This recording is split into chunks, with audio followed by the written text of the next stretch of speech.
ನಾವು ಮಾಡ್ತಿದ್ದೀವಿ ಸಬ್ಬಕ್ಕಿ ಕಿಚಡಿ. ಸಬ್ಬಕ್ಕಿ ಕಿಚಡಿ ಮಾಡೋಕ್ಕೆ ಮೊದಲಿಗೆ ನಾವು ವಾಶ್ ಮಾಡಿಕೊಂಡು ಅದಕ್ಕೆ 2 hours ನೆನಕಿಡಬೇಕು. ಆಮೇಲೆ ಶೇಂಗಾ ಒಂದು ಪಾತ್ರೆಯಲ್ಲಿ ಹಾಕಿ ಹುರ್ಕೋಬೇಕು, ಚೆನ್ನಾಗಿ ಹುರ್ಕೋಬೇಕು.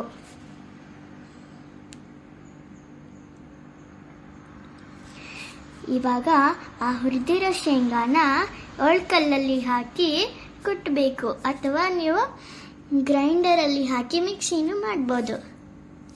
ಇನ್ನೊಂದು ಪಾತ್ರೆಯಲ್ಲಿ ಸ್ವಲ್ಪ ಆಯಿಲ್ ಹಾಕಿ ಜೀರಿಗೆ ಸಾಸಿವೆ ಹಾಕಿ ಮೆಣಸಿನ್ಕಾಯಿ ಹಾಕಿ ಪೊಟ್ಯಾಟೊ ಹಾಕಿ ಫ್ರೈ ಮಾಡ್ಕೋಬೇಕು. ಪೊಟ್ಯಾಟೊಗೆ ಸ್ವಲ್ಪ ಚಿಟಿಕೆ ಉಪ್ಪು ಹಾಕಿ ಲಿಡ್ ಕ್ಲೋಸ್ ಮಾಡಿ ಇಡಬೇಕು 2 minutesಗೋಸ್ಕರ. ಮತ್ತೆ ತೆಗ್ದು ಮತ್ತೆ ಫ್ರೈ ಮಾಡಿ, ಅದು ಚೆನ್ನಾಗಿ ಫ್ರೈ ಆದಮೇಲೆ ಅದಕ್ಕೆ ಆನಿಯನ್ ಹಾಕೋಬೇಕು. ಆನಿಯನ್ ಹಾಕಿ ಅದನ್ನು ಹುರ್ಕೋಬೇಕು.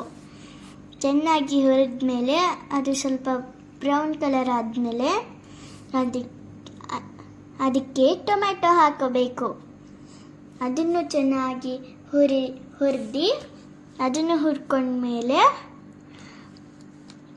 ಸ್ವಲ್ಪ ಉಪ್ಪು ಹಾಕಬೇಕು.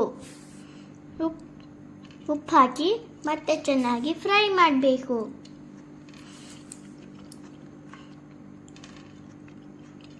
ಮತ್ತು ಲಿಡ್ ಕ್ಲೋಸ್ ಮಾಡಿ ನಾವೇನು ನೆನಕಿಟ್ಟಿರೋ ಸಾಬುದಾನಿಯಲ್ಲಿ ಅದು ಕುಟ್ಟಿಟ್ಟು ಶೇಂಗಾ ಇರುತ್ತಲ್ಲ ಅದು ಹಾಕ್ಕೊಂಡು ಮಿಕ್ಸ್ ಮಾಡಬೇಕು.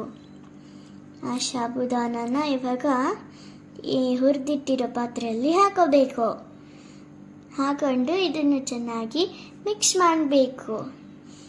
ಮಿಕ್ಸ್ ಮಾಡಿ 2 minutesಗೋಸ್ಕರ ಬಿಸಿ ಆಗೋಕ್ಕೆ ಲಿಡ್ ಕ್ಲೋಸ್ ಮಾಡಿ ಇಡಬೇಕು. ವಿಡಿಯೋ ಇಷ್ಟ ಆದರೆ ಲೈಕ್ ಮಾಡಿ, ಶೇರ್ ಮಾಡಿ, ಕಾಮೆಂಟ್ ಮಾಡಿ,